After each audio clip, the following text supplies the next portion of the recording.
Hi everyone, I know we've got some people entering the room at the moment, so welcome to those who have joined us already. Today we are going to be talking all about email marketing campaigns and specifically through Mailchimp. So feel free to pop your name in the chat and say hello just while we wait for others to join us today.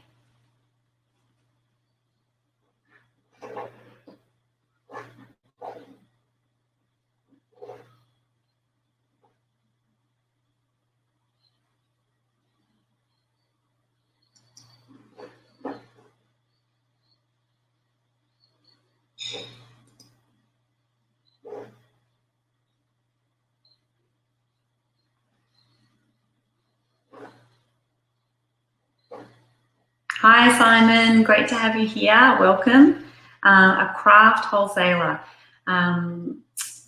Sounds like I imagine that you would have, your business would have been quite busy over the COVID period with people wanting to purchase craft, but I guess, and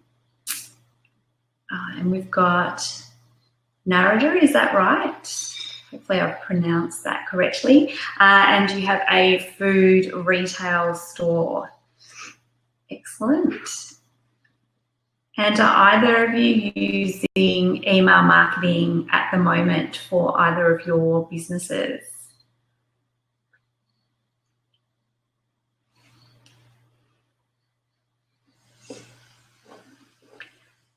We might get started. I will keep an eye on the chat today. We might get started though, just I'm conscious of keeping people waiting that have joined us, so we will get started. I'll keep an eye on the chat throughout the session, so if you do have questions, please feel free to pop them into the chat. All right, so we're talking all about email marketing campaigns through Mailchimp. And just a little bit about the ASBAS program. It is a digital solutions program offering a digital advisory service providing direct education and mentorship from digital experts to assist Australian small businesses to build their digital capability. So businesses will be able to access a range of workshops, webinars and online materials as well. And I will mention that there are up to 4 hours of add-on paid mentoring. Now, this is an additional $25 for 2 hours, and it is subject to availability, but there is a range of mentors available. So if you do go on and check out online just to see who's available, and if you did want to have a deeper dive into a particular area in the digital space, there's a great list of mentors on there that you can take up that offer for 2 hours of $25 for $25, and you can have up to 4 hours total. So that would be two 2-hour sessions for $25 each. So I would encourage you to go and check that out while it is available, because there's a great range of experts there that could really spend that one-on-one time with you to help you with whatever it might be that you're needing assistance with in the digital space. So definitely well worth it. So a little bit about me. My name is Sam McFarlane. So hi everyone, great to virtually meet you all. I am a social media manager, and I have a business called Start Sam Says, which I started over 8 years ago, and really helping clients with social media content creation, which also often ends up being email newsletters as well. My background is in marketing, so I did study marketing, over 20 years ago, so the internet was only new then, but the principles are, remain the same, although the medium has changed over that time. So that's a little bit of background about me, and I'm also one of the mentors as part of the ASBAS program, and more than happy if you wanted, if you had any questions about email marketing, any social media questions, I'm happy to have one of those mentoring sessions with you. So without further ado, I would love to know a little bit more about you, and I'm going to go into the chat just to check. I know we've already got Narendra here, and Simon. And so Simon has a craft wholesaling business called RV Craft, and they use a little bit of email marketing, but they see a big opportunity in using it more. And look, I think that you're absolutely right, Simon. You know, if COVID has shown us anything, it's shown us that we really do need to be present on you know, across different platforms digitally. So yes, definitely a big opportunity. So hopefully you'll get some really good information and some confidence to help you develop that further. And Narendra, not using it at the moment, so not using email marketing at the moment, but trying to learn a bit more. So that's great. You're definitely in a great space today. Hopefully I'll be able to fill you in on all the things that you need to know, just to really give you that confidence to get started. And I think that's the great thing about Mailchimp. You know, it really is a very user-friendly tool. It's free. You know, there, of course, like with everything, there's paid options as well, but the free plan is amazing. So I certainly encourage you, you know, to have a go, and even, you know, feel free to play along as we're talking, because if there's questions that come up along the way while you are looking at the program, perhaps I can answer them for you just to get you started. Let's kick on. Let's go back to my slides. So what we're going to be covering today, as I mentioned, we're talking all about email marketing through Mailchimp. So we'll talk about what is email marketing, what the benefits are of email marketing, how to get subscribers to your list, and how to keep them, more importantly. We'll do a Mailchimp demonstration, so we'll look at creating, scheduling, and the data analysis that is available through Mailchimp, and we'll provide some email marketing tips and tricks to really help you get started. So let's start off with what is email marketing. And I imagine that because you're here today, you already understand a little bit about email marketing, but just in case you wanted to know a little bit more, I really do see it as an essential tool for small business. A lot of people out there now, you know, will have their social media platforms and they're growing their following, which is fantastic. But at the end of the day, you are building your house on rented land, because no one, like, you don't own your social media account. You don't own any of those followers. If Facebook or Instagram were to shut down tomorrow, then all those followers go with it and you have no way of communicating with them. So I don't want to be all doom and gloom, but that is a reality of it all. So what we, you know, I guess what I encourage people to do is keep building your audience on social media, but try and get them off, you know, try and get them to opt in to either a lead magnet, or try and get their email so that you can communicate with them with some more direct messaging. So that's sort of my caveat. If you are trying to build a social media presence, certainly do try and get people to sign up to your email newsletter. Now, you obviously can't just go and put people's email addresses on your database. There is something called the Spam Act, which it means that you basically can't just go and find a whole lot of email addresses and add them to your database. People do actually have to opt in. And so the way that Mailchimp works, they do offer a very easy opt-in solution where you can have a link for people to fill in their, you know, their first name, their last name. You basically just determine the information you want to know, and obviously their email address, and they have to click to confirm that they want to be subscribed.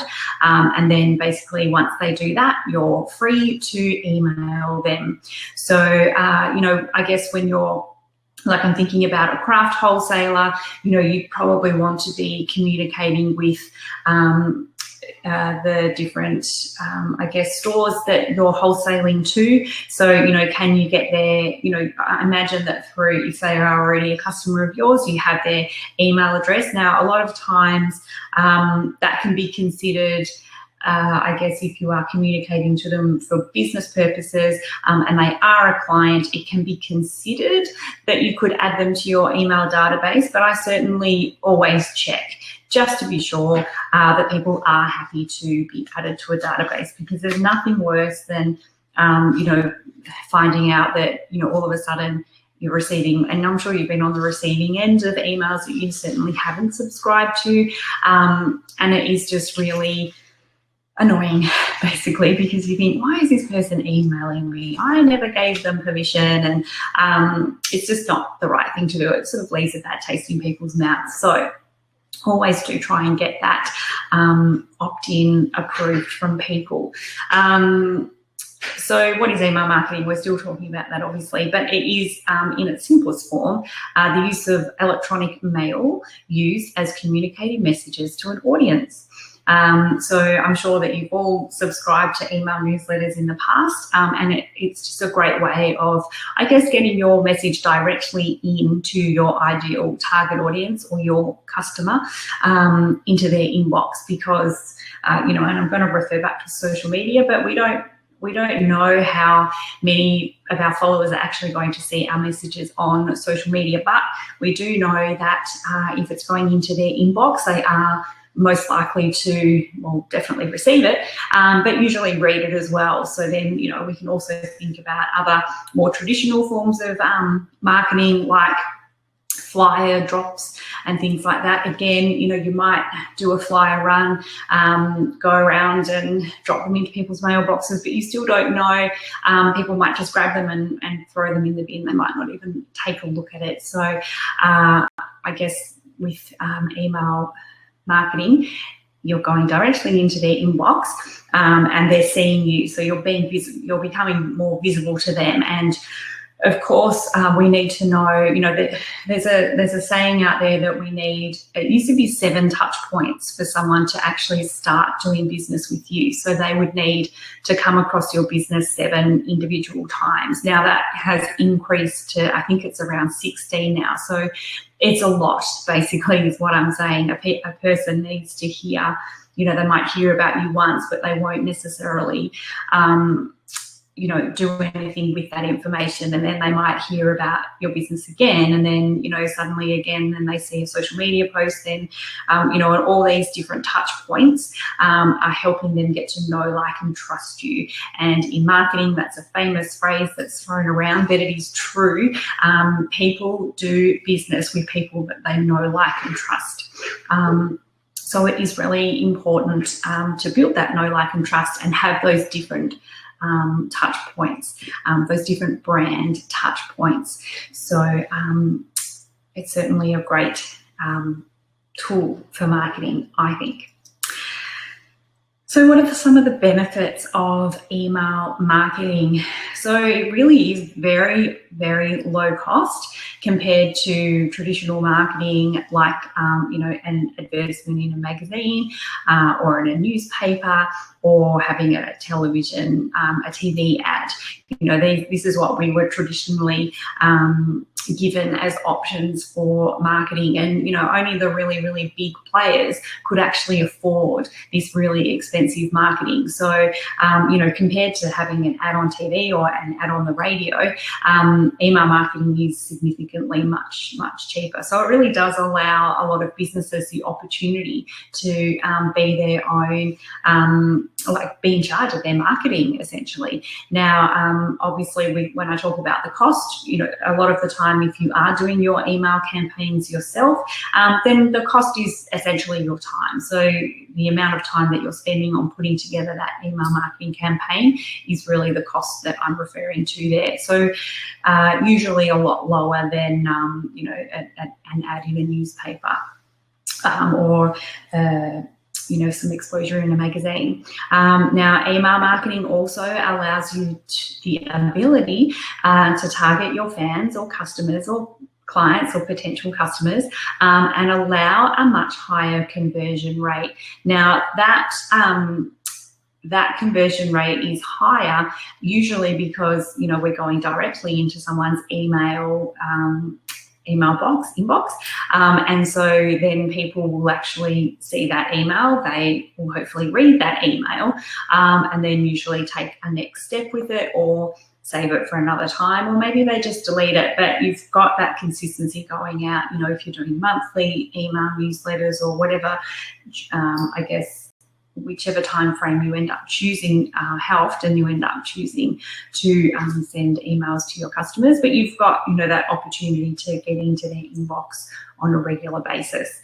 There is an ability to segment an email database as well. Now with Mailchimp on the free plan, you can have up to 2,000 subscribers on one list, but within that list, you can actually segment using tags. So you could segment, say, you know, customers versus potential customers, or, you know, customers versus their, or you could have different tags for the different locations of the customers if you knew that information. So again, I'm thinking about Simon wholesaling, craft business. So you might have, you know, clients in different states, for example. So you might have, you know, the New South Wales clients tagged as New South Wales. So then if you had a particular special for New South Wales, let's just say, you could just specifically run a campaign to those people.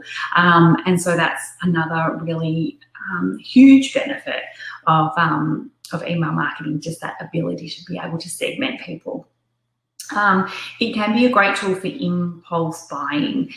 Now, usually this is really good for product-based businesses, because a lot of the time, you know, we might be thinking that we need to buy a product, but we don't necessarily get around to doing it because we're so busy.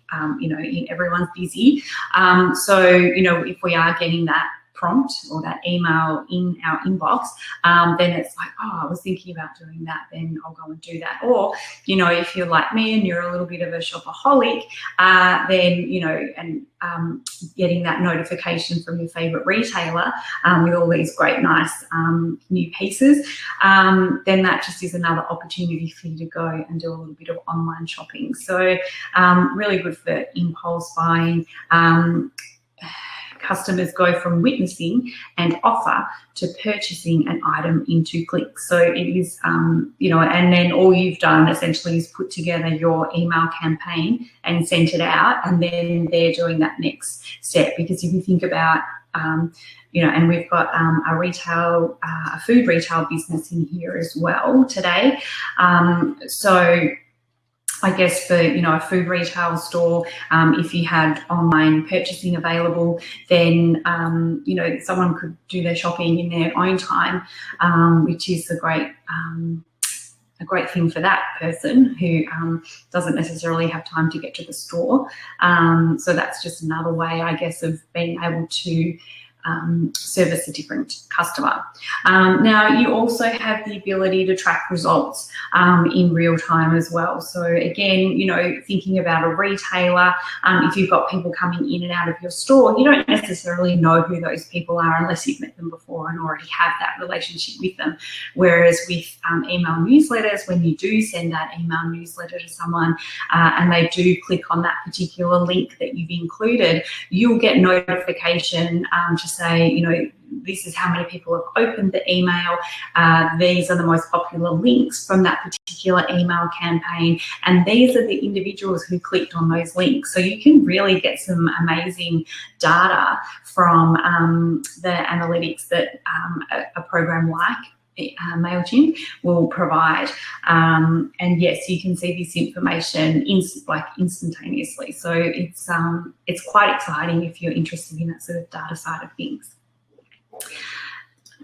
So there's some of the benefits. So let's just think about what the purpose of a campaign might be, because we certainly don't want to just be sending out emails for the sake of it. We've been given this person's email address, and we want to hold on to it for as long as we can, because it, you know, it might have cost some sort of money in order to obtain that person. So, you know, you want to sort of really treat that person and not annoy them by just sending out random emails that aren't necessarily relevant to them. So some purposes of a campaign might be to enhance the relationships that you have with previous customers. It might be to encourage customer loyalty and repeat business. You might be trying to acquire new customers. You might be wanting to prompt some impulse buys, or it might be in addition to an advertisement of a product or service. So they're just some purposes that you might have when it comes to sending out your email campaigns. But we really do want to make sure that we do have a purpose behind sending out the campaign to make sure that we really get the most out of it. So there is a bit of thinking that goes behind, that goes on behind the scenes. And I guess if, we think about, okay, obviously we've got Mother's Day coming up on Sunday. If your product or service related to Mother's Day in any way, then, you would have wanted to have that on your calendar so that maybe, 10 days ago, you could have sent out an email about that, or 2 weeks, or whatever the lead time might need to be in order for them to get that product or service in their hands in time for Mother's Day. So an email marketing campaign would be great, targeted at people that will buy Mother's Day gifts a couple of weeks ago. So let's, you sort of think about the different times throughout the year, and that can really help, I guess, if you put together that calendar of content for that period of time. You might have a whole, 12-month calendar in front of you, and you might say, okay, I want to do an email newsletter, and I just say once a month, because mostly once a month is achievable for most businesses. And I guess it's not, some people say that it's not frequent enough, but I certainly think, look, it depends on the product or service.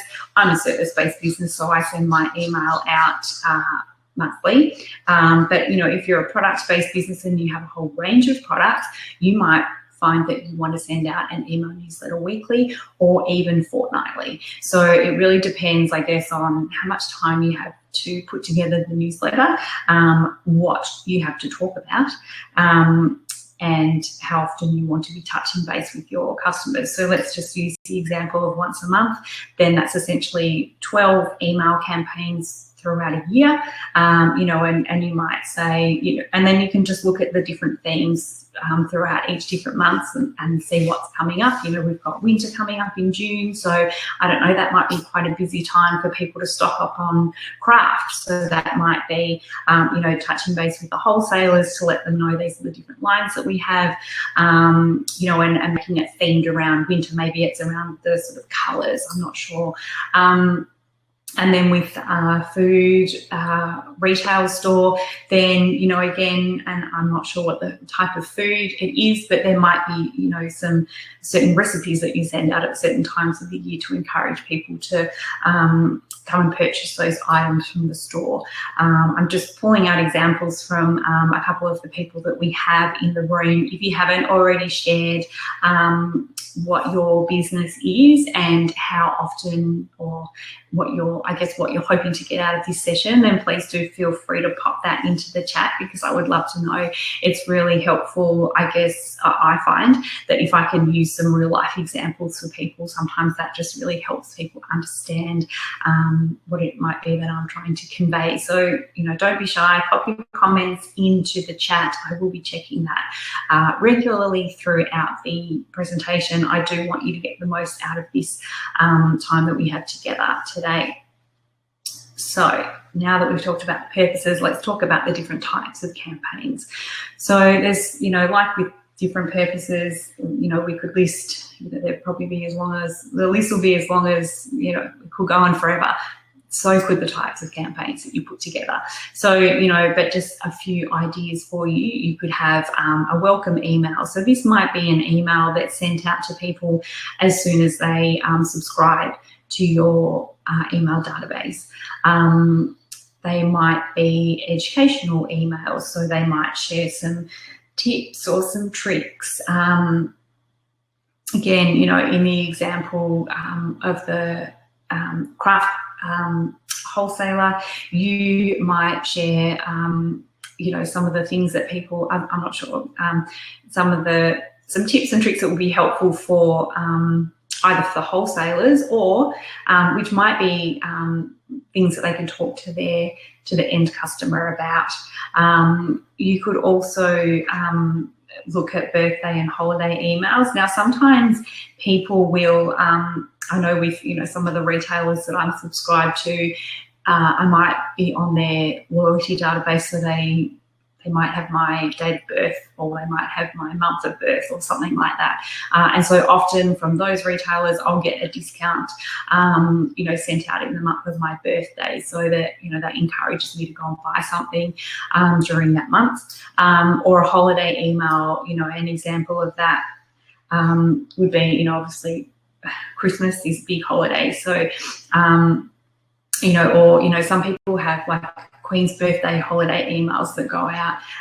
Easter emails is another sort of idea for a holiday. Australia Day, I was doing some campaigns for a coffee manufacturer, and it's an online store that sells coffee beans.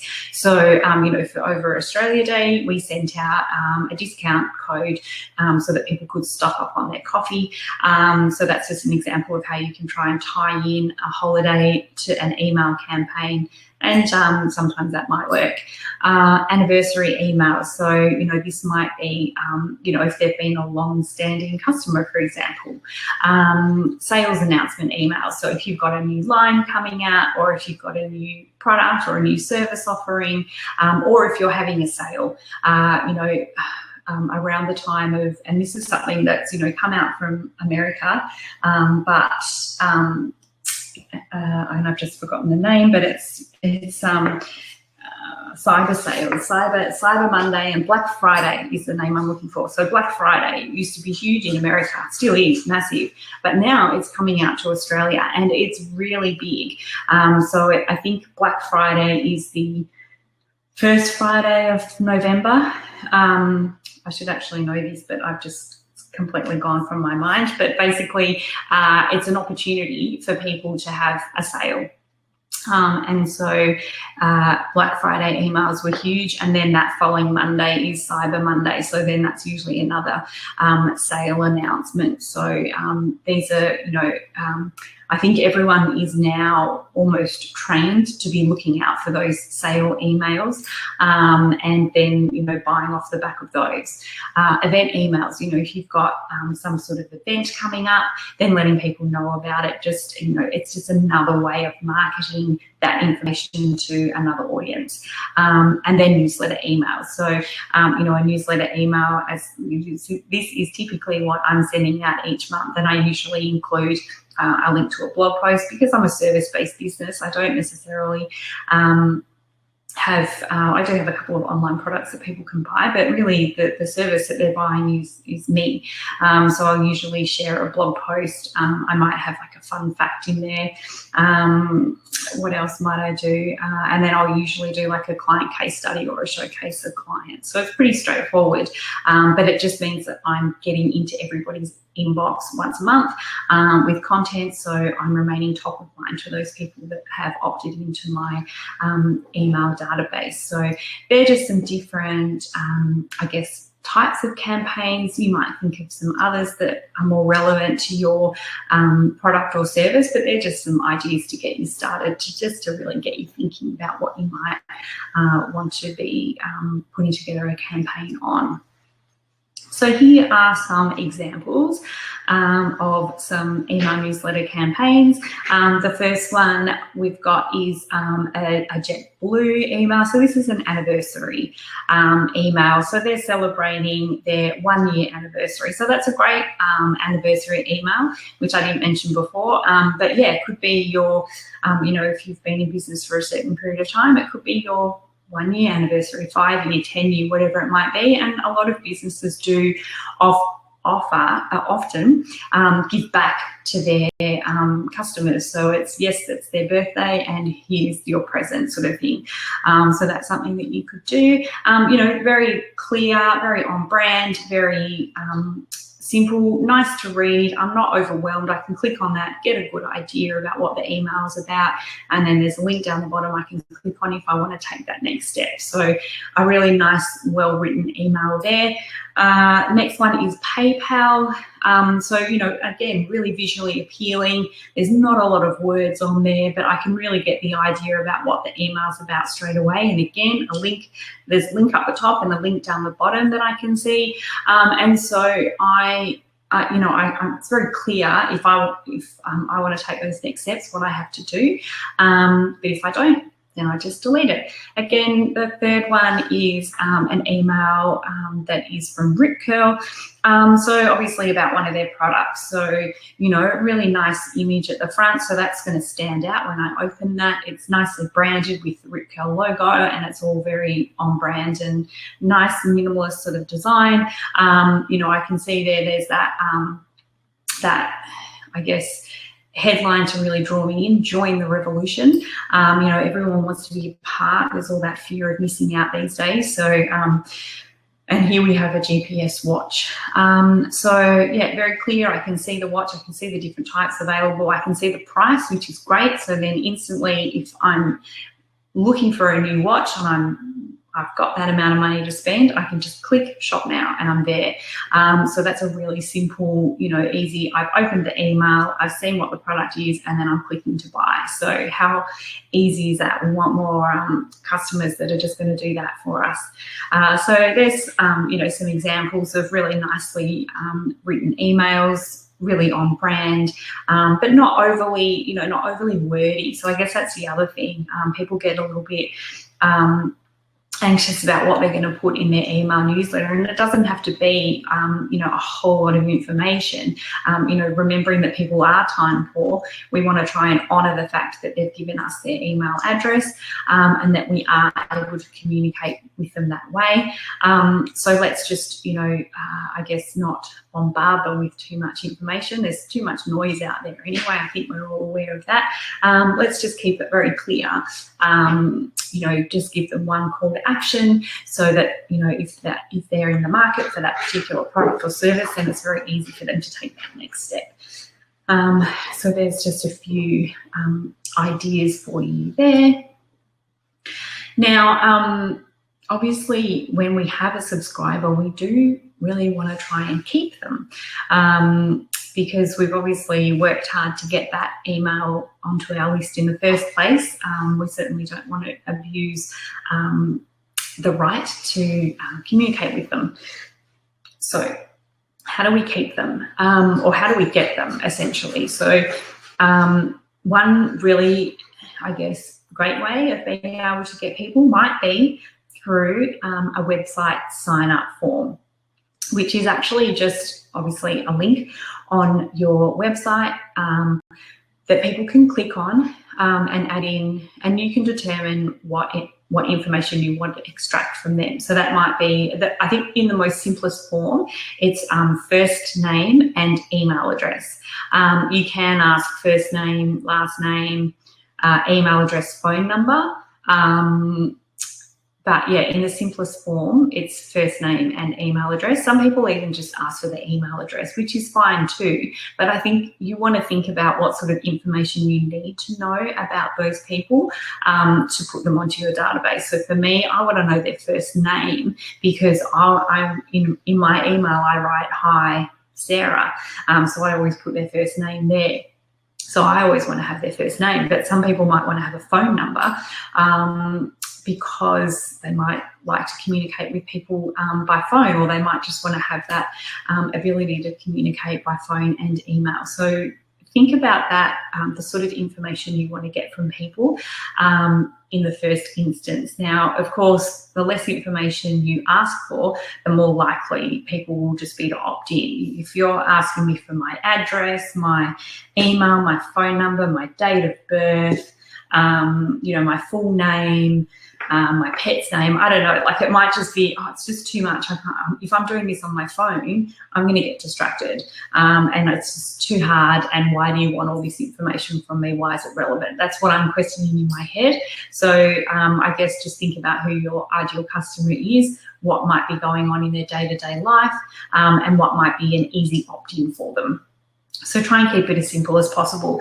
Now I've got here in the website sign up for, if you can try and have that positioned on your website so it's above the fold.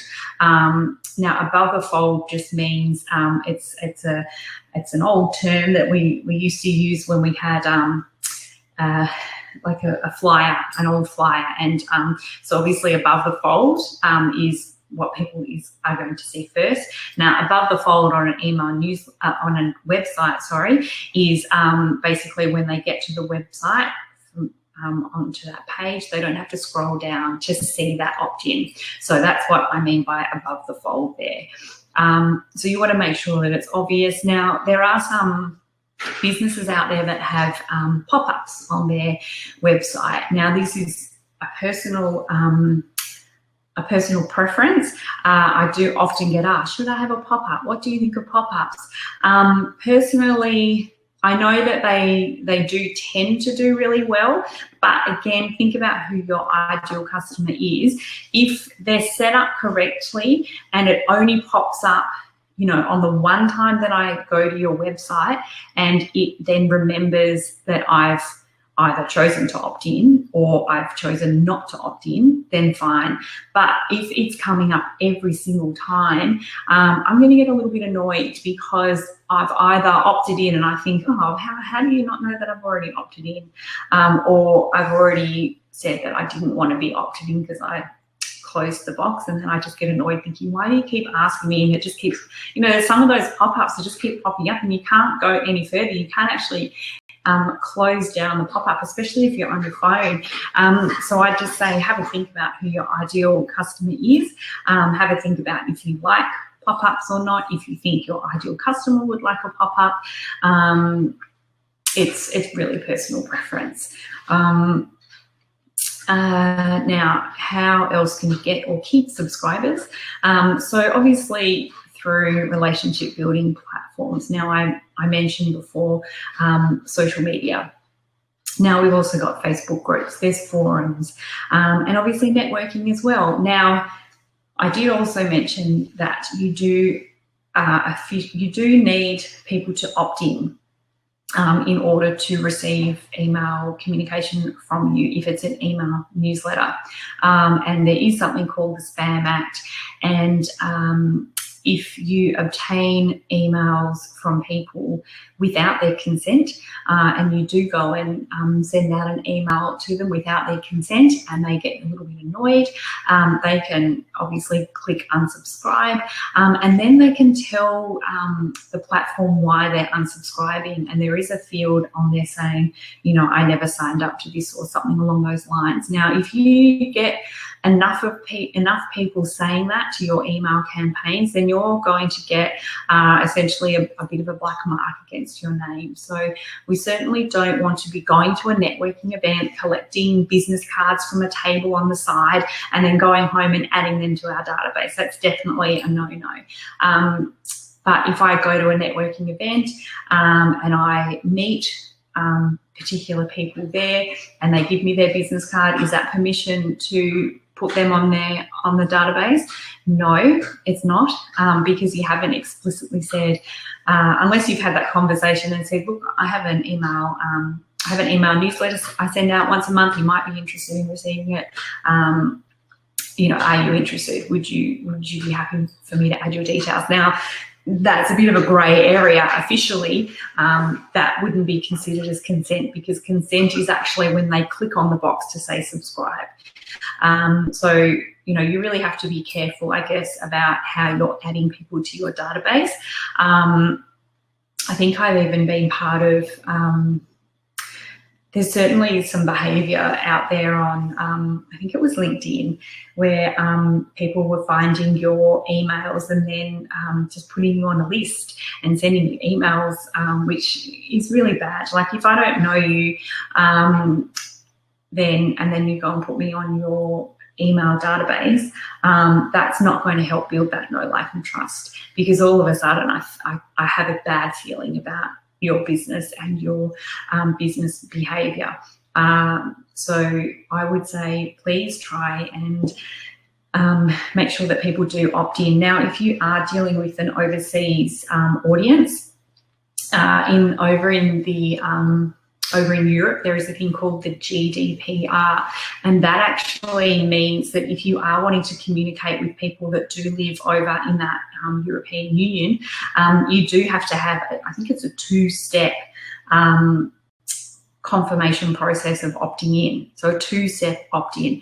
Now, again, Mailchimp allows you to do this, but so that's something you have to be, thinking about.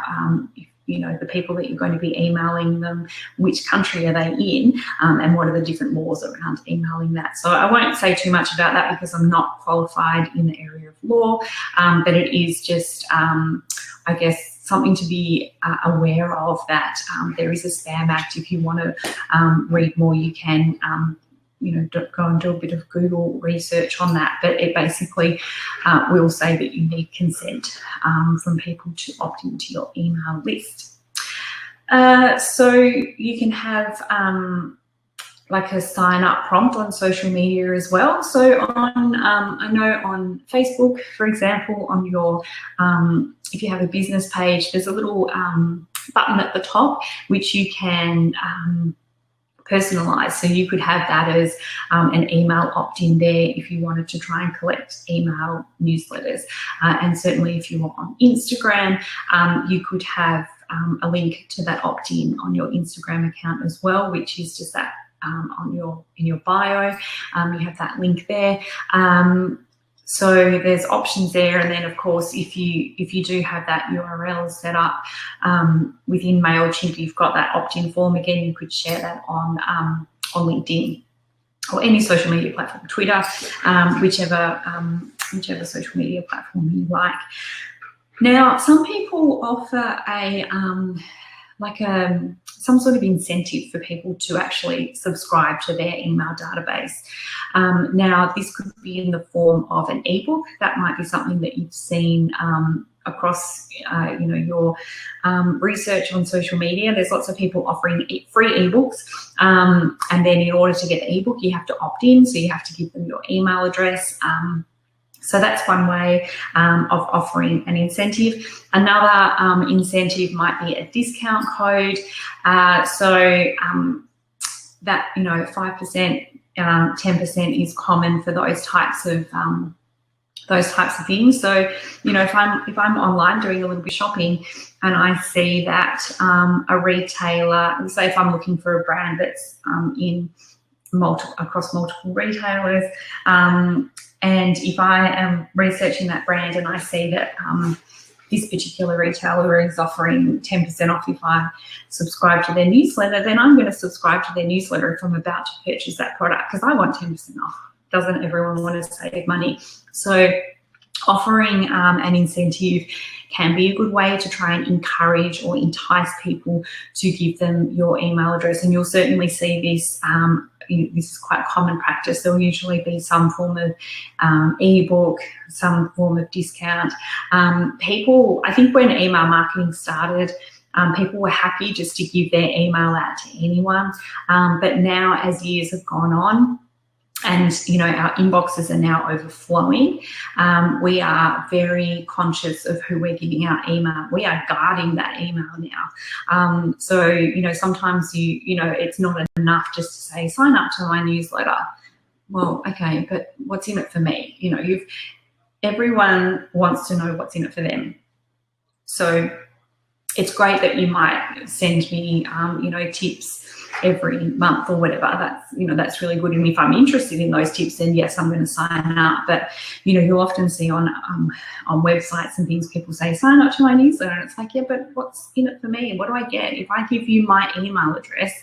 What am I going to get in return for that? So have a think about that, and think about what you think your ideal audience would be wanting, if they want anything at all, and think about what might be an offer or an incentive for them Sometimes checklists can be interesting, sometimes a recipe, sometimes people will sign up for a recipe. I think it depends. You sort of got to be thinking about who your target audience is and what they might like. And then if you're not sure, you could ask around, because people are usually happy to offer their opinion. So hopefully that's giving you some good ideas there. Now, this is another golden question that I get asked all the time. How often should I send my email out?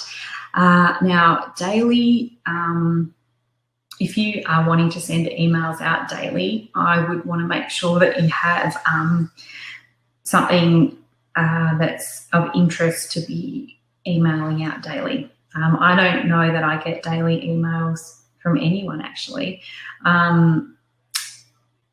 And I've certainly seen practices out there where, you sign up for an ebook, say a free ebook, and then you get an instant email, and then you might get, another 3 emails over the course of a day, and it's like, oh, get me out of here! I'm there's too much. So if you are wanting to send emails out daily, then you certainly don't want to be selling in every single email. You want to be trying to offer value. If you're sending out weekly emails, you can probably do some promotion with some other information, so that might be a tip or something like that. Now, monthly, it's more acceptable to sell in each email, because if you think, about your own practice, if you're getting an email into your inbox and it's once a month, and that maybe they're giving you a tip, but then they're also selling a product, or they might just be announcing a product, or they might just be sharing the most popular products, or the top 3 products of the month, or whatever it might be. It's fine for you to have a call to action, or a promotion in that email, so enticing people to buy. So you of course you want to have visually appealing, eye-catching content, and I showed you a few examples earlier, and I'm not sure what you think. Obviously, beauty is in the eye of the beholder, but I do think that those 3 different email styles that I showed you were visually appealing.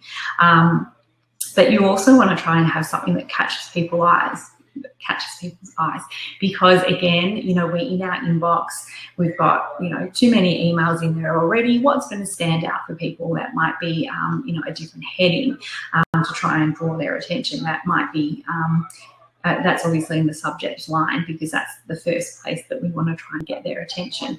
And then once they do open it up, we want to make it visually appealing to them so that they read more.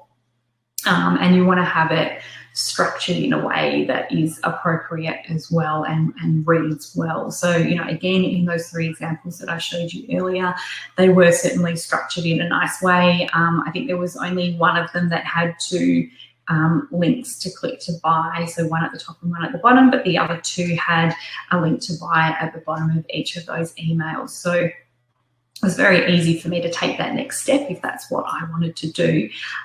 Certainly didn't hide anything from me. So I think, have a bit of a think about, visually what that email is going to look like for people. And of course, you want it to be on brand. We saw again in those examples, they were all very, following their brand guidelines. So very much, the use of colours and fonts was very much part of their brand style guide. So have a bit of a think about how you can make sure that your content is going to be visually appealing and catch people's eye. So some tips for that. Make the sender name clear. So the sender name is obviously your name. So, and this is something to think about. Is it going to be your name, or is it going to be the business name? Usually I would recommend it being the business name, unless they know your name attached to that business, if that makes sense. So I think for mine it's comes up, I should actually know this, but I'm pretty sure it comes up as my business name, so that they know that it's from me. So make sure that, I guess we want to make that clear, because when it comes up in the inbox, we want people to recognize what it is. I don't know if you get these emails, but I get so many spam emails that, it's hello, sir, madam, and it's always about SEO. And I just send them to the trash if they haven't already been captured by my spam filter.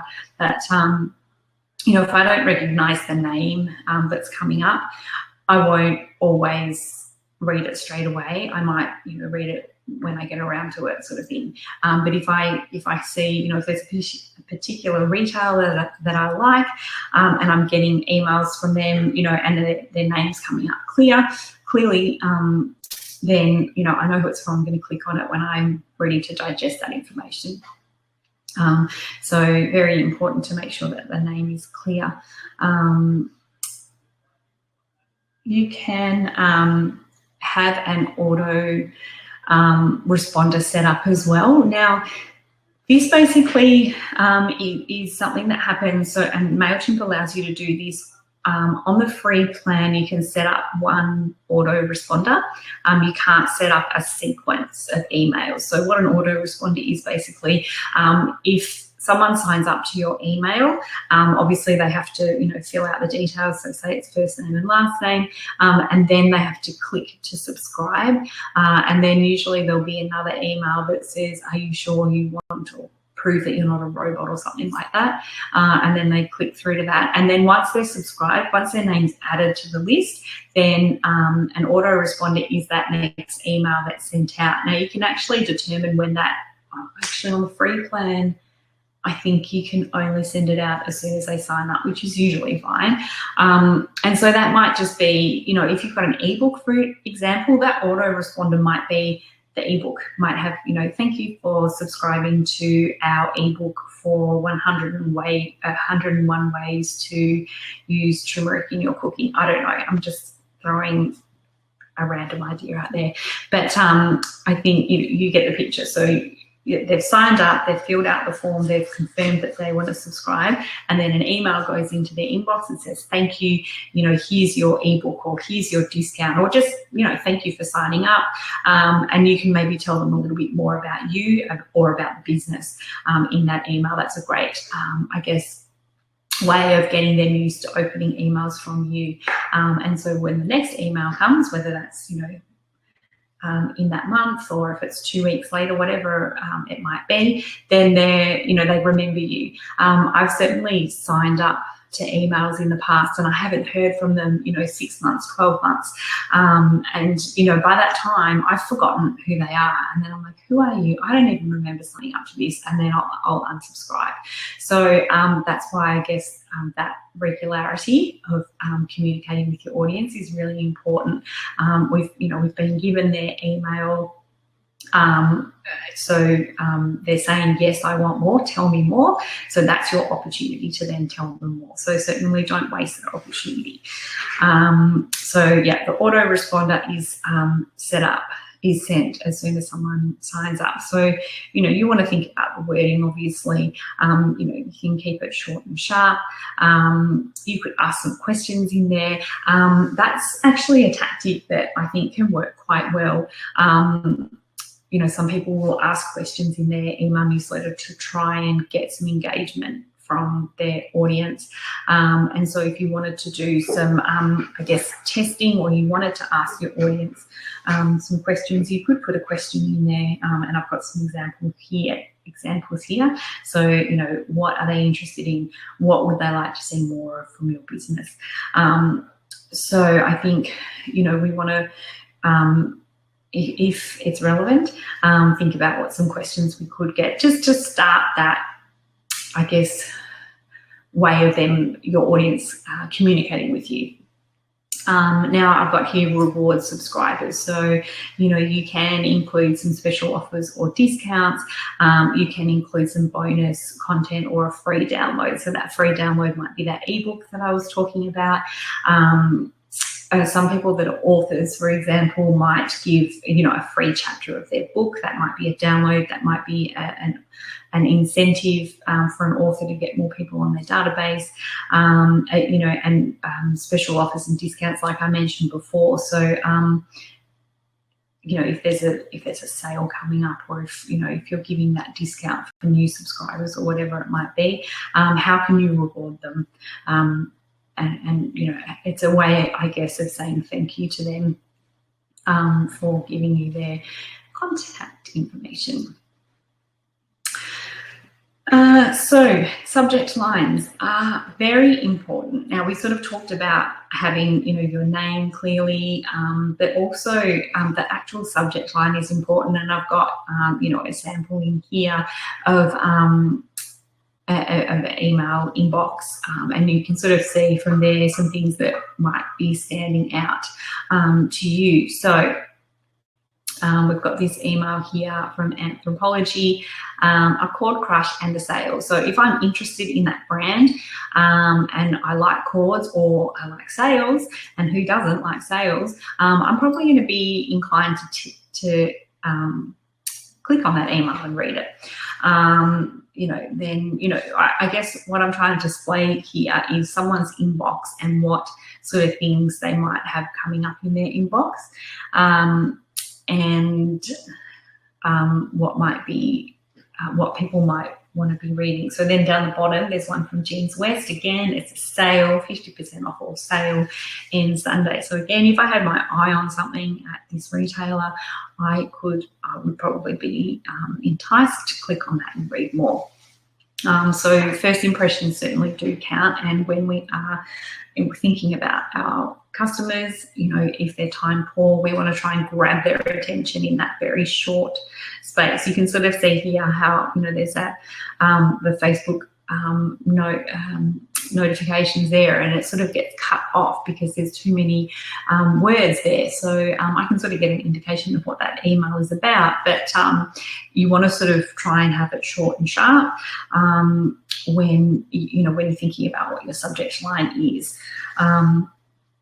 Because you do only have, you know, a really short period of time to grab their attention, because we're all busy. So have a think about that. Have a think about, you know, obviously, I'm not sure if you can see me pointing, but here you can see that, you know, that's the brand. So that's the sender, that's who it's from. So it's very clear it's from that brand. And then that's the subject line there. So that's why it's important to have that sender information very clear, and that the person that's receiving that email will know who it's from. We want that recognizability. Okay.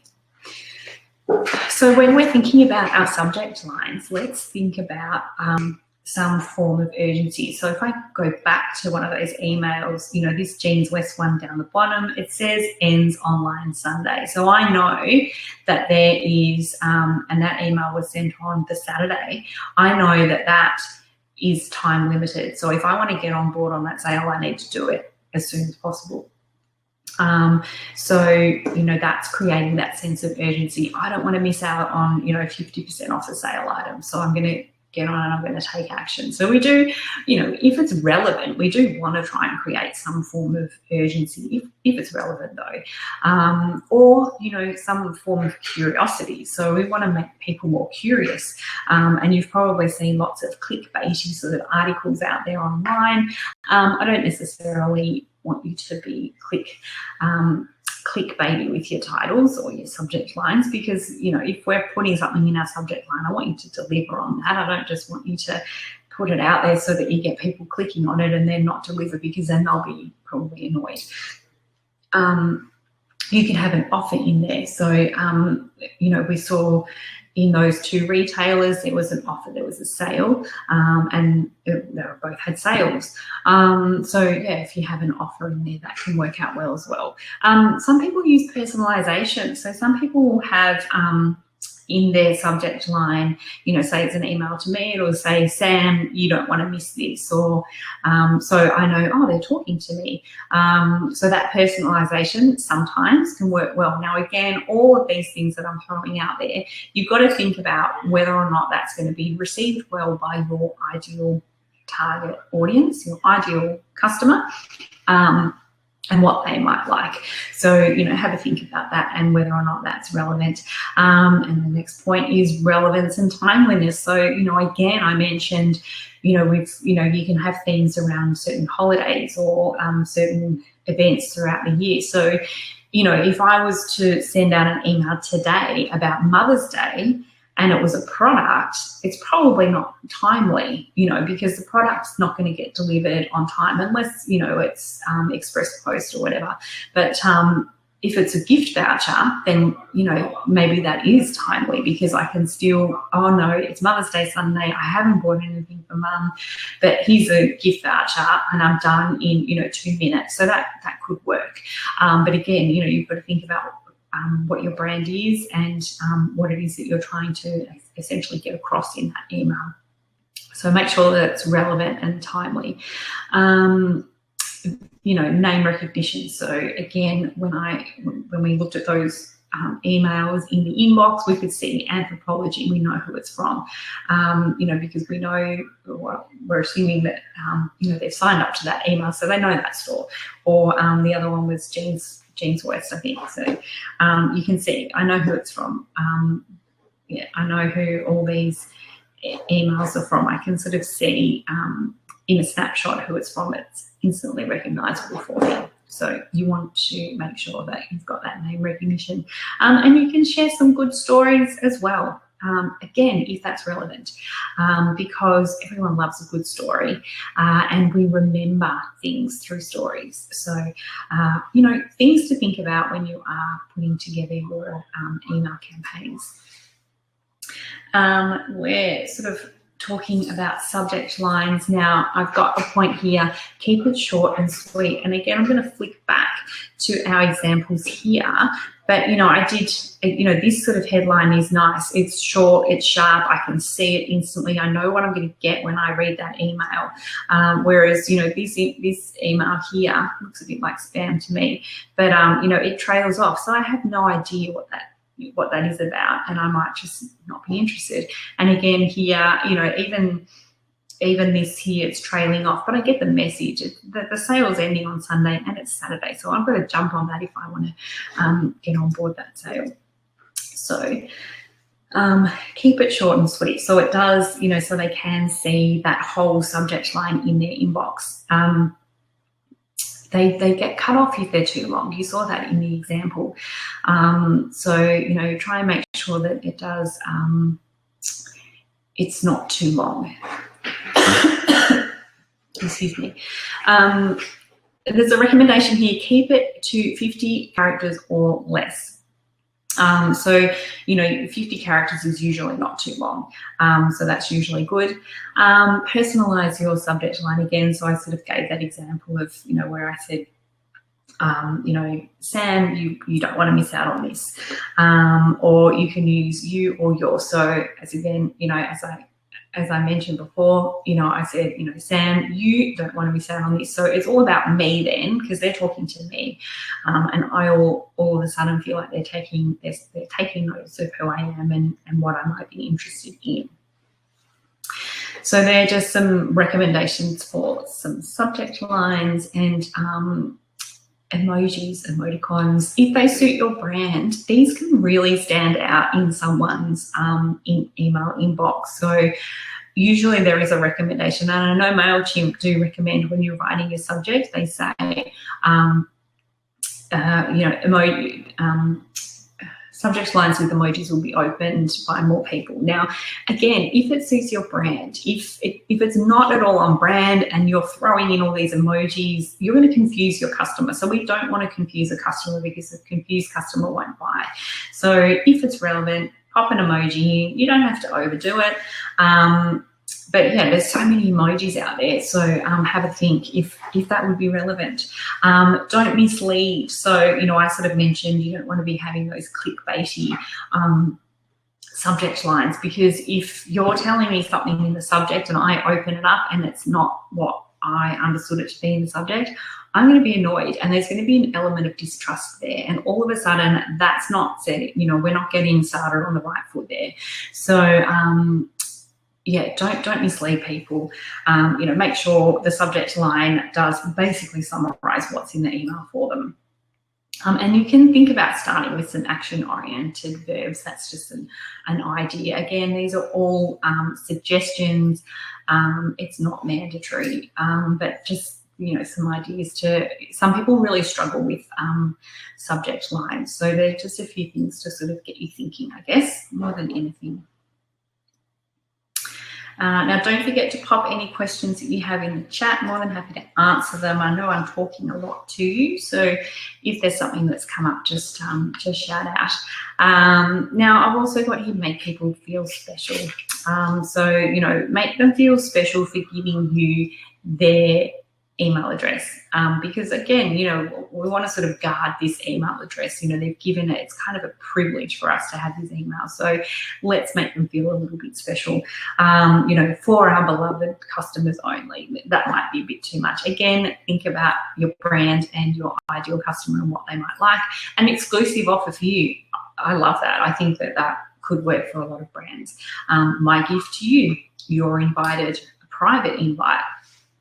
So, or it could be VIP invite or something like that. But, make people feel a little bit special. We all like to feel a little bit special. So think about how you could do that with your subject line. Just another idea. You could use a compelling question. And again, that's to try and spark that curiosity to get people to then open it to read more.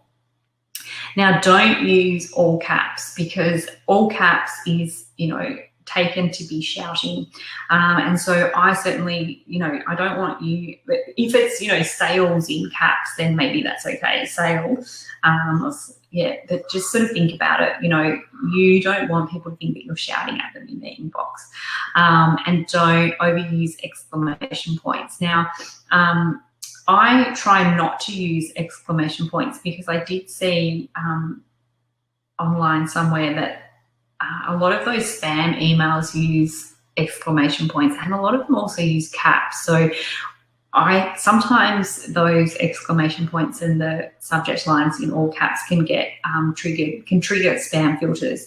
So just have a bit of a think about that. What it might look like. And I mean, we don't know what the spam filters is filtering on, but 3 exclamation points, we might think that it's a little bit odd. So just some suggestions there. So we're going to talk about Mailchimp now, and I have been referring to Mailchimp throughout just because I love this product. I have a lot of clients that use it. It's certainly my first recommendation to clients, because I really do think that it is a user-friendly tool. There are several emails out there. They have a lot of video tutorials that will actually run you through that specific thing that you want to know. So usually on the free plan, because you don't necessarily get you don't get access to the help center on the free plan, but there are so many videos out there, video tutorials that Mailchimp have put together, and then other people have done on YouTube as well. So I love Mailchimp. I think it's a great tool. Of course, it gets easier the more you use it, just like with anything, but it is a fabulous tool for you to use, and depending on how many, I guess it's a good tool to start off on. Some people find that, as time goes on and their business grows and their audience grows as well, and they want to segment more, that, maybe it's not capable of doing what they need it to do, but it certainly does have a lot of capacity to grow with businesses. So I think it's, I can't really speak highly enough of it. So on their free plan, it is free for up to 2,000 subscribers. So I did mention that you can only have one list. So you can have one list with up to 2,000 subscribers on it. So that's quite a lot. And then 12,000 emails per month. So I'm sure you're not sending 12,000 emails a month, but if you needed to, I guess you could on the free plan. Now, I did mention that you can segment your audience through tagging them.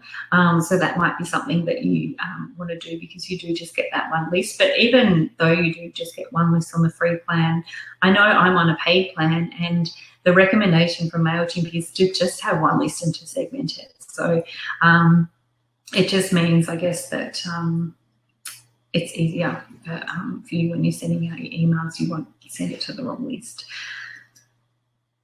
So what is Mailchimp? I'm sure because you're here, you all know a lot. You already know a bit about Mailchimp, but just in case, Mailchimp is an online email marketing service. So it allows you to build your list or your database.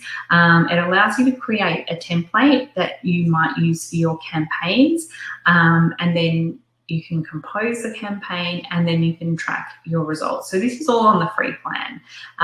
So it's pretty comprehensive what you can do on that free plan. When you're creating a template, you know, they do have some, on the free plan, they have some already designed templates. But some people now, you know, there's a bit of a trend to have, you know, all words in an email campaign. But, you know, again, it's completely up to you and your brand. I certainly like some images just to break up the text. And I think with product-based businesses, you want to have images in there to let people know what more about the products. So that's just a few things that you can do in Mailchimp on the free plan. And so that's essentially what it looks like when you open Mailchimp. And then you will basically be taken to a window like this. So in order to set up a Mailchimp account, you just go to mailchimp.com, and then it will ask you to fill in your details. Make sure that you select that you want the free plan, forever free plan. So it'll usually ask you for a username and email. I think, the two things, and a password, of course. So make sure you write all that information down. And then you'll basically be taken to a window like this. And so you can see here that you can choose to compose, you know, design an email. You can create an ad. You can create a landing page. Now, I believe on the free plan, you can create a landing page. Now, a landing page is just basically a one-page website. And so if you didn't have a website, or if you had a special offer, or, you know, some people like to have multiple landing pages, but I think on the free plan, you just get the one landing page. And so, you know, you could, the URL will be, you know, something like Mailchimp, and I think you can name the rest of it. So you could put your business name in there. So it won't just be www.yourbusinessname.com.au. It will be a Mailchimp one. But, you know, you can always get a shortened link with bit.ly.com, which is bit.ly.com. You can always just get a shortened link with that. But anyway, that's an option on the free plan. You can design postcards, and you can design a sign-up form.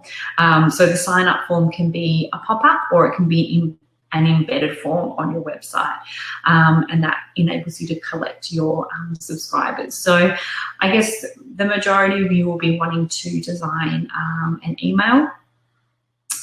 So you'll most likely be clicking on the email option, but that's sort of just a guide of, you know, the sort of thing that you'll see when you open up Mailchimp. So then from there, I guess once you've created your account, you might already have a database of, you know, a customer database. You might already have this information. Now, again, you know, we want to be sure that our customers are happy for us to communicate with them via email, and they'd be happy to receive the email. So assuming you have that confirmation, and you've got this information on an Excel spreadsheet, if you save that spreadsheet as a CSV file, so this will be an Excel file, or even if it's a Google sheet, you can usually go up to save it as a CSV. So it stands for comma separated value, I believe. So CSV file, and basically what the CSV file does, it strips out any code or anything in there, so that the the Mailchimp reader, can essentially just read that information and import it into their database. So it is a commonly used term. Now, sometimes, if you were coming across from another database, for example, you would be, and you already had all those email addresses, usually you can export a spreadsheet from there and then save it as a CSV file, and then you can upload that, and that way it's a really quick and easy way of adding all the subscribers. So say you've got 1,000 subscribers on that list, it's going to be much easier for you to just import a CSV file than to try and type in those individual email addresses. So big databases are prone to double opt-in procedures. So I believe you can choose if you want to have a double opt-in. So you can, I'm pretty sure that with Mailchimp, you can choose if you just want a single opt-in or a double opt-in. You have to have the option for people to opt out. Now, if you're using a Mailchimp template, there is automatically down the bottom, there is a link that says unsubscribe from list or something like that. So automatically, I guess Mailchimp takes care of that for you, which is great, because it means that if someone does want to unsubscribe from your list, they just click on that button and they do it and they're gone. And there's no risk of you accidentally emailing them again in the future when they've opted out, which would be really annoying. So Mailchimp is great in that they sort of take care of all that for you. So that's usually in the footer of the email, and you might have received a Mailchimp email from someone else before, and you might have seen, in that unsubscribe. It drives me crazy when I feel like I'm on someone's database, but there's no option for me to opt out. I just find it, just annoys me, especially because usually by that stage, I never opted in for that email in the first place. So Mailchimp will automatically do that. You shouldn't have to worry, and they will then, once someone does unsubscribe, they won't allow you to re-add them to the list again. So that's a good thing. So you can separate your list by location, product, customer segments. So this is where I was referring to setting up different tags. So that can just be a way, I guess, of separate, like keeping one list, but having it segmented by particular tags. Now, this might not be, you might not need to do this. For my list, I pretty much have, I don't have tags on it, but I work with a real estate company. So, we've got one list, and then, sorry, they're a stylist, and they have property managers, like real estate property managers, and they have real estate sales agents. So they have one list, but they have those two segments on there, I guess. So, you want to make sure that if you do want to segment, if for example, in this example of the stylist, if they just wanted to send an email out to their sales agents, they could just pick the list and then say, that, tag sales agents. So that will only go to the sales agents and it won't go to the property managers as well.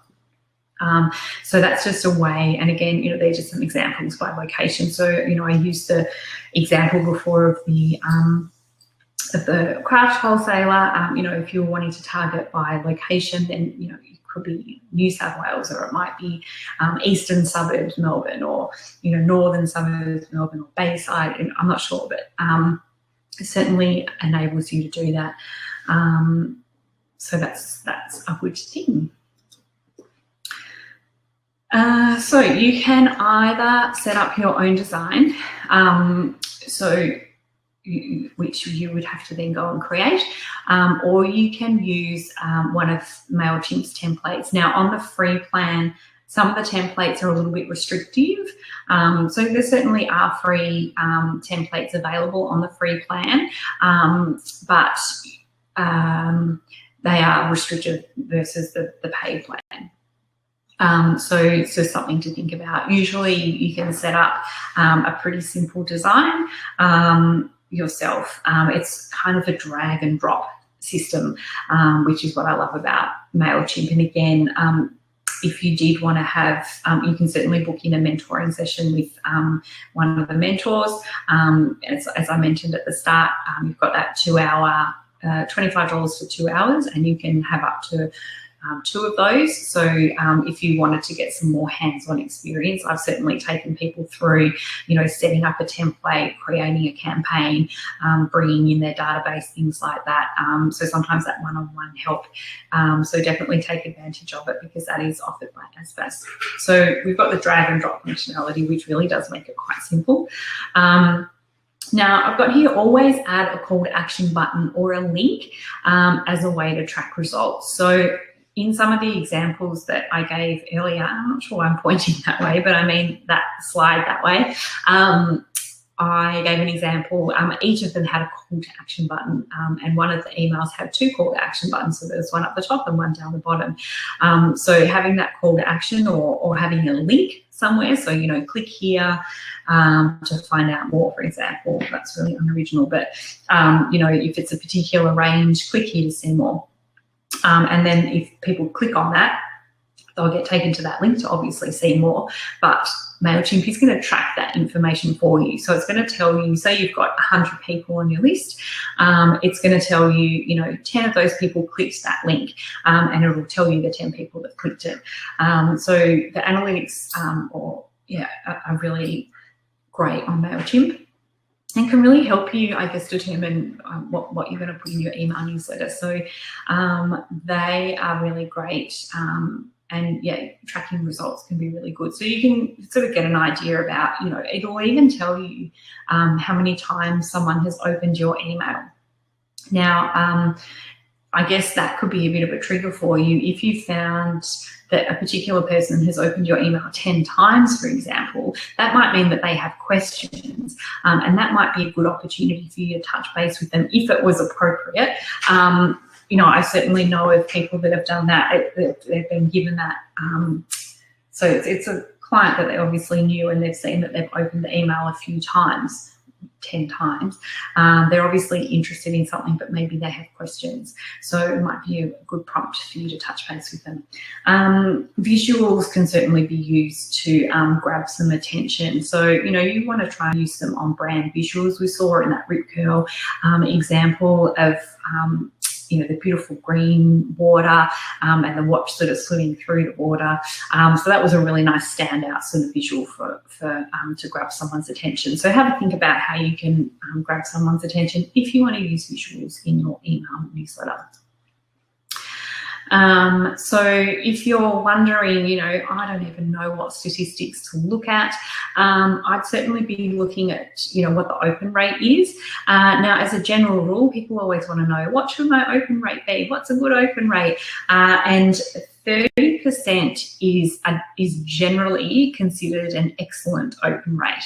Now, that might seem low, but it is considered an excellent open rate. Now, sometimes with Mailchimp, if someone has the email window display open and they see the email in the display, they might have read that email in the display, but because they didn't click on the email, it wouldn't be considered as opened.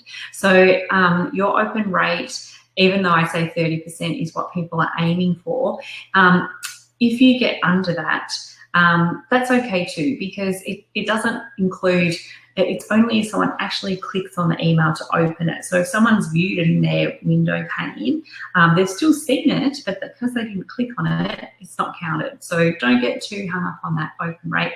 The click rate is a good one. So again, this will be if you have links in your email, you'll be able to track, how many people have clicked on that particular link, and even who they are. And you can also see the time and location of open. Now, why this is interesting, I think the time probably more than anything, I think is interesting because, you can certainly see in this display down the bottom here, this visual, this is a 24-hour period of when the email was sent out. So it was sent out at 1 p.m. and you can see that initial green spike. So that's how many opens, 15 opens in that first sort of couple of hours. So, you know, like, of course we want people to open our emails as soon as they get it, but you can sort of see that sort of spike. And so what this might determine for you as well is the time of day to send an email. So, you know, and again, that can be dependent, although there's, you know, some statistics out there that will say that, you know, this particular time is the best. It really depends on your target audience. So have a think about that. You know, some people find that an email first thing in the morning works, or late at night works. Sometimes it really depends on your target audience. I think the most popular days, or, you know, what the experts are sort of saying, Tuesday mid-morning. But again, you know, think about who your target audience is, because everyone has, you know, different needs and lives a different lifestyle. And also with, I guess with email, because it's available so readily, it's on our phones. We're always sort of attached to our email somehow. So we're not typically having to open up our email on a desktop. So it might not just be between 9 a.m. and 5 p.m., you know, typical working hours. So have a think about that. But yeah, certainly you know, go and check that out. So the green line is the open rate. So that's how many opens. So 15 in that peak couple of hours of when it was sent.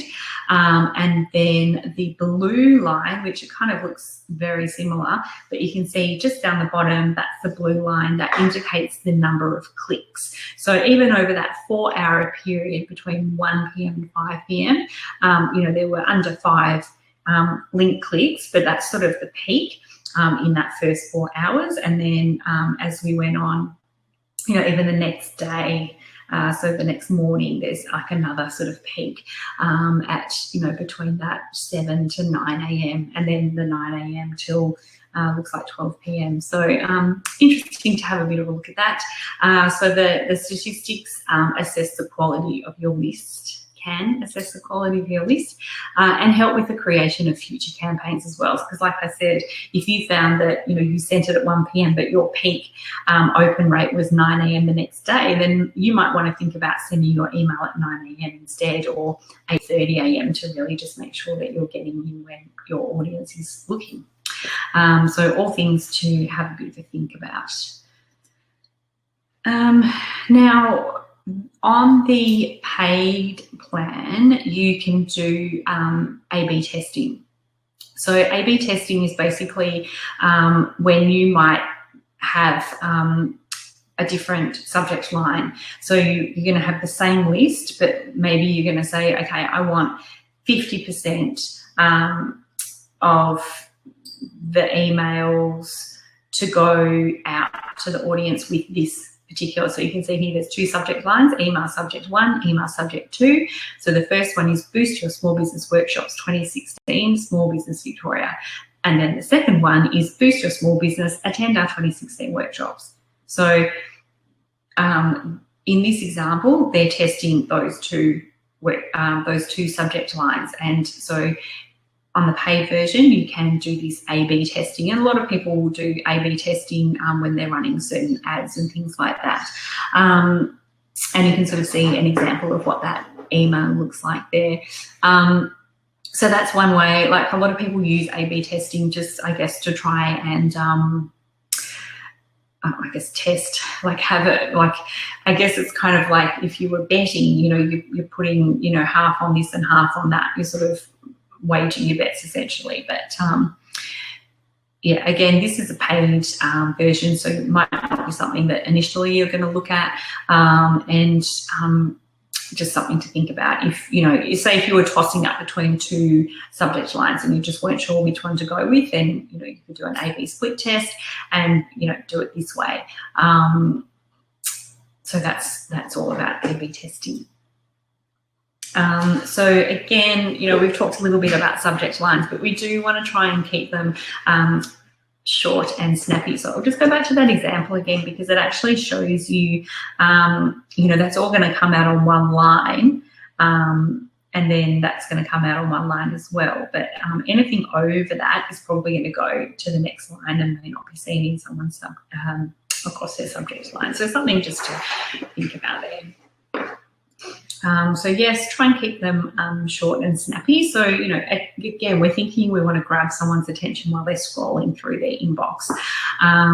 Now, on the actual email, have a clear call to action. So what is it that you want people to do when they get this email? Do you want them to buy now? Do you want them to call you? Do you want them to email you? Do you want them to fill out a form?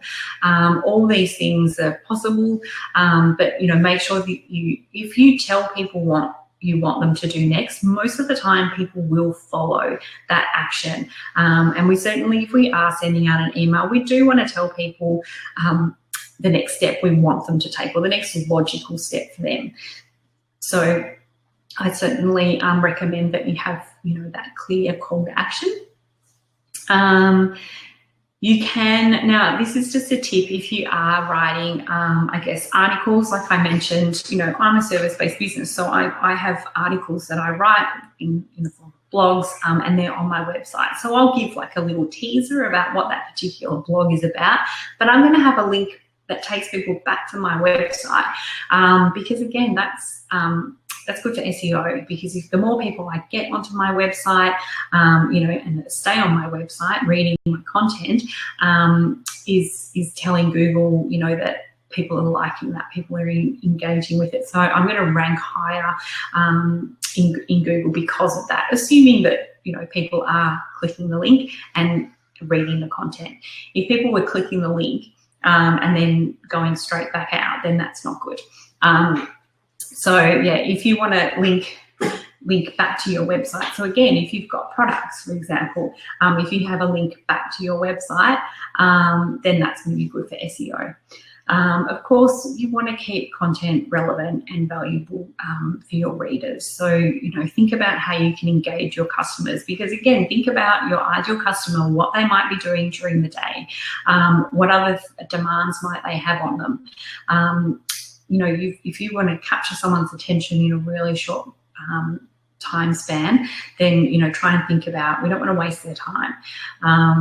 And, you know, again, I've got here, try different times of the day. Now, this is if your link clicks, or if your open rate was low, you might want to try a different time of the day. So let's just say you sent out your email on a Friday afternoon, which I think is, you know, one of the probably not the best time to send out an email, but, you know, say if you did send it out on a Friday afternoon and you had like a really low amount of people that actually clicked on the link or opened your email, sorry, open rate was low, then next time you might try a different time. So, you know, try different times of the day if you're not sure, and just see what happens. You know, a lot of marketing is testing and measuring the results. I know that on the paid plan, there is an option to choose the optimized time. And so that usually, that allows Mailchimp to go through the list, and based on the list's past performance, it will tell you, you know, the ideal time for that list. But, you know, that's on the paid plan, and you might just be starting on the free plan. I certainly had the free plan for, you know, quite a few years before I took out a paid plan. So, you know, most of I think the majority, it's probably half of my clients, you know, versus paid and versus free plan. So yeah. That's just something to think about, I guess, is just testing those different times of the day. So here are some stats for you. Marketers who personalise their subject line see 26% more opens. 65% of users prefer emails that are mostly images rather than text. So that's an interesting one, because I certainly have seen a lot of emails that are just text-based. And I think the theory behind people doing those emails that are text-based is that so that people think that they're getting a personalised email from someone and that they're not on someone's email database.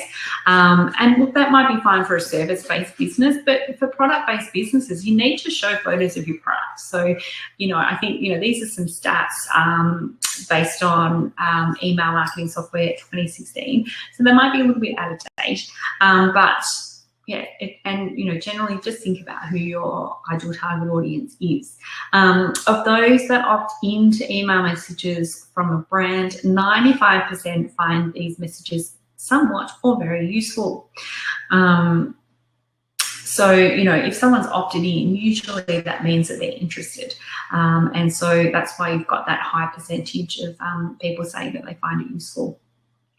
33% of email opens occurred on an iPhone. So this is really interesting because I think that number will probably have, or mobile, will definitely have increased. And I think that's something to think about, when you are designing your email. And Mailchimp will show you what your email looks like on a desktop and on a phone. So that's what's good, because you can sort of see, oh, it looks great on desktop, but on the phone, you're sort of losing, something's not quite right. So you can sort of tidy that up, which is what I love about Mailchimp. And I'm sure other platforms do this too, but it's just really handy to be able to see, it's going to look good on a desktop, but it's also going to look good if someone's scrolling from their phone, because, we are on our phones a lot now. So, we've got to think about, it's got to be mobile responsive. So, you've got to make sure that your email campaigns are optimized for mobile. Email is the top source of analytics data for marketers. Message from the CEO gets more opens than other subject lines. Look, again, this is all relevant to your target audience. So I guess, if we're thinking about a really big company and we get an email from them and it says message from the CEO, we might be thinking, oh, this is quite serious. Like, what have they got to say?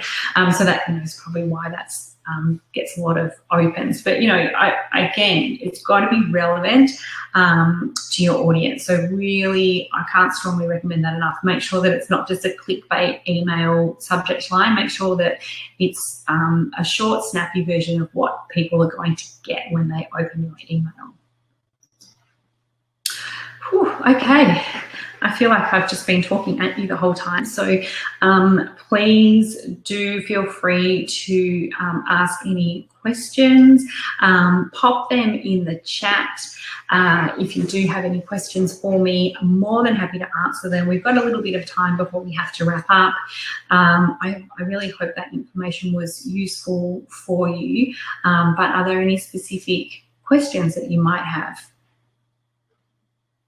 Feel free to pop them in the chat now. I believe that if you've requested a recording of this, that will be sent out to you, so you can always go back and have a look. But I can't see any questions. So if there are no questions, I will wrap it up there and leave it. But I would certainly encourage you to, if you do need some more help, and I did mention the mentoring program. Oh, hi, Brian. So Brian is on here, and we did a session where I helped him with his Mailchimp, so that's excellent. So hi, Brian, nice to see you. Glad you could join us. But yeah, Brian has used Mailchimp to send out some information to his customers. So that's really great. How to link with the website?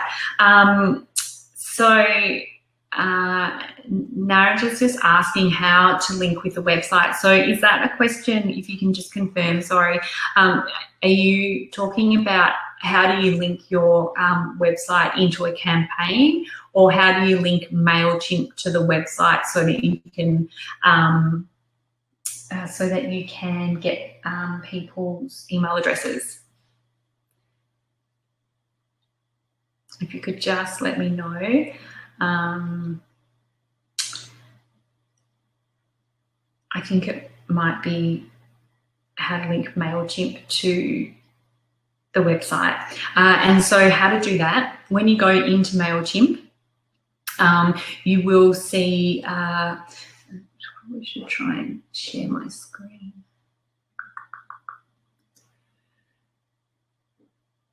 Okay. I'll just try and tell you off the top of my head. Actually, turn screen share on. Here we go. Hopefully that. No, that's not working. Sorry, guys. That looks horrible. Okay. So what you would do is if you go into Mailchimp and then you obviously set up your account and then there's an option. I need to do this as I'm talking you through it because I want to give you the right terminology so I don't completely confuse you. So you create your Mailchimp account. So I log in and then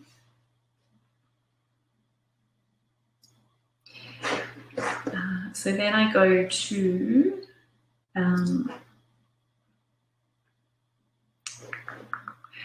so then there's a tab over on the left-hand side called Audience.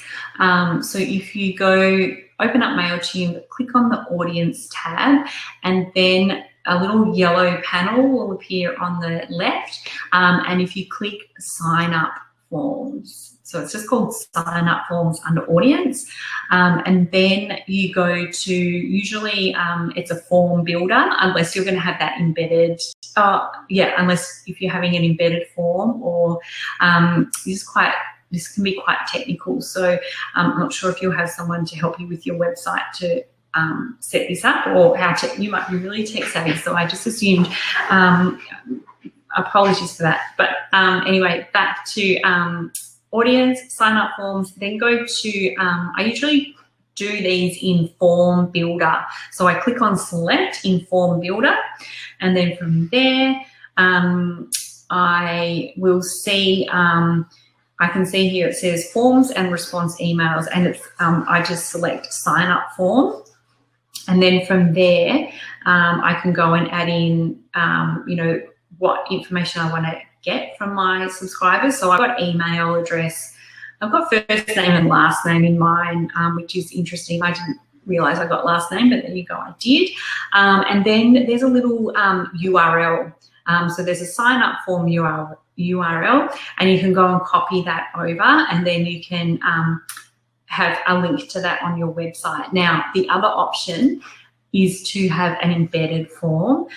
So again, you do this through Audience, Sign Up Forms, and then Embedded Forms. So select Embedded Forms, and this will be some HTML code.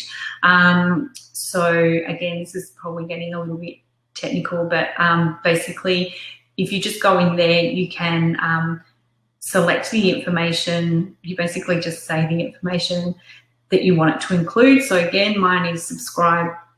It's just got subscribe at the top, and then it's got email address, and that's a mandatory field. So that's the other thing. You can have different fields in there, and you can have some that are mandatory. Now, obviously, email address needs to be mandatory, because if we don't have an email address, we can't email them. And then I've got first name and last name. They're not mandatory on my form, but you might, again, if you're wanting to address people like Dear Sam, you want to get that first name. And then you'll get like a bit of code will come up down the bottom of the form, of the page, and then you've got to copy and paste that onto your website. And depending on what website you have, will determine where that actually gets popped in. Now, I know that WordPress has a Mailchimp plugin. But yeah, different websites have different setups, but most of them will be compatible with Mailchimp. So hopefully that's given you just a couple of steps to help you through that.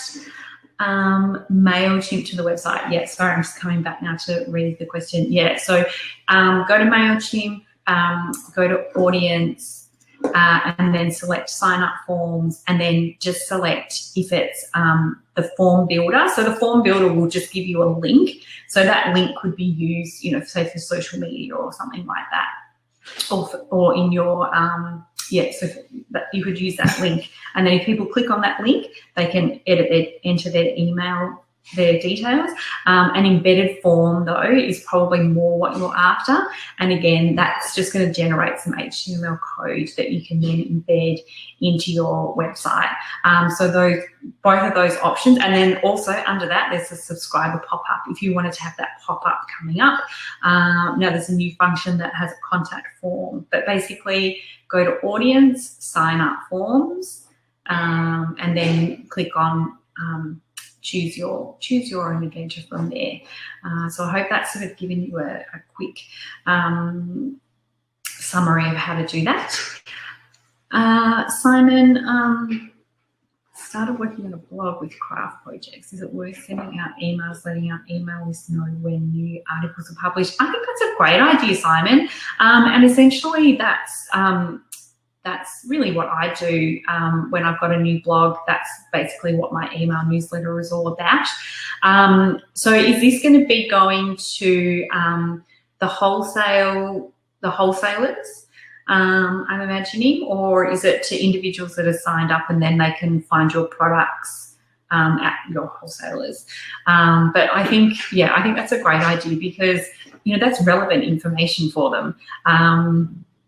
And if I'd signed up to something like that, I'd be really interested to see that information about, the different craft projects. And, coming up to winter, I imagine that that's a busier time for people to be undertaking their craft projects. So, yeah, I certainly think that could be the email newsletter. You could be, hi, Sarah, this is what we've been up to, and we've recently written and we've recently added to our blog collection about, this particular craft project. You could have a little image or something, and then, click here to read more. It can be as simple as that. It doesn't have to be War and Peace. So I think that's a great idea, a really good way to really add value to your audience. If I've signed up for craft products, then that's completely relevant for me to be getting that information. So I think that would be fabulous. And it's really good as well for your SEO because people are going to your website, they're going to digest that information. So I'd certainly encourage you to do that. There's also and the Mailchimp offers you the ability to add in a link.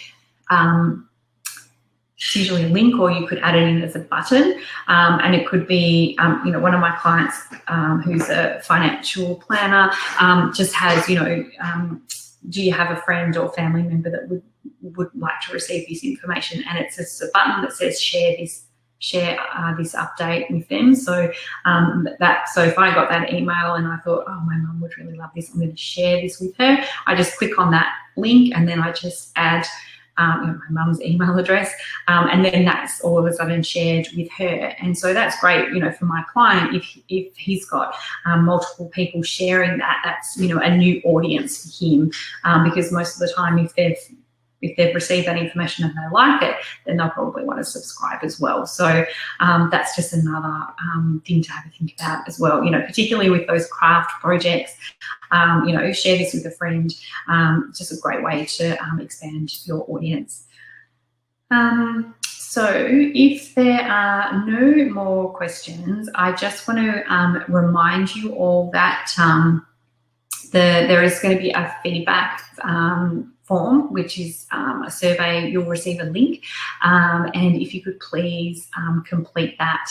I'll just actually, I think you can see that at the top. It's hopefully you can all see that link at the top of the chat. So there's a link there to SurveyMonkey. So if you could please click on that and just, give any feedback that you have. That really helps the team at ASBAS with, crafting these online workshops for people, just to really make sure that we're giving them what they need to know. So please do click on that link. If you can't see the link, just let me know and I'll pop it in the chat for you. But yeah, if you could please just take a few minutes to fill that out, that would be greatly appreciated. So any final questions before I wrap up? No. All right. well, I want to take this opportunity to say thank you so much, everyone that has joined us today, and thank you to the people watching this via the recording. If you do have any questions, feel free to reach out to the team, to the ASBAS team. They'll certainly be able to help you, if you're looking to secure, those 2 hours with a mentor. They can certainly help you organise that as well and point you in the right direction. So make sure you do take advantage of that. 2 hours for $25. And there's a whole range of amazing mentors that are part of this program. So that is an offer that's available, and you can have up to 4 hours. So yeah, thank you so much, everyone. I really hope that you've been able to take some key information away with you today, and all the best with your Mailchimp journey.